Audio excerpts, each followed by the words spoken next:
მოდი დავასახელოთ ყველაზე გამორჩეული 7 ქართველი მეფე.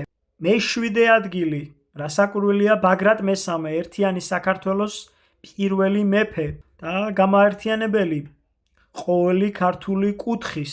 6 ადგილი მეფე ფარნავაზი. მან ასევე გაერთიანა ქართული ტომები, ჩაატარა დამწერლობის რეფორმა და ასომთავრული დამწერლობა გარდაქმნა.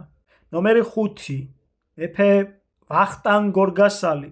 ვახტანგ გორგასალის სახელს უკავშირდება ბევრი დიდებული მოვლენა, ამიტომ დამსახურებულია მისი ეს ადგილი. ნომერი 4 ფარსმან ქველი. ისტორიკოსებს თუ დაუჯერებთ ფარსმან ქველის დროს საქართველო გადაჭიმული იყო ყირიმიდან ლამის იემენამდე. შესაძლოა ეს ყველაფერი გაზვიადებული იყოს, მაგრამ მისი ნახევარიც რომ ყოფილიყო ტერიტორიისა, ეს უკვე მის დიდებულებაზე მიანიშნებს. ნომერი 3 გიორგი ბრწყინვალე. გიორგი ბრწყინვალემ ჭკვიანურად და მამაცურად განდევნა ქვეყნიდან მტრები და საქართველო მორიგჯერზე გადაჭიმა ნიკოფსიიდან დარუბანდამდე. ნომერი 2 თამარ მეფე. თამარ მეფის ეპოქა ისტორიკოსების მიერ შეფასებულია როგორც ოქროს ხანა. ამიტომ ეს ადგილი მას დამსახურებულად ერგო. ნომერი 1 დავით მეოთხე აღმაშენებელი.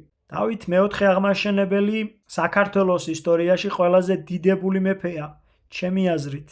ამ ყველაფერში შესაძლოა საქართველოს მოსახლეობის უმეტესობა დამეთანხმოს. მის დიდებულებას სიტყვებით ვერ აღწერ.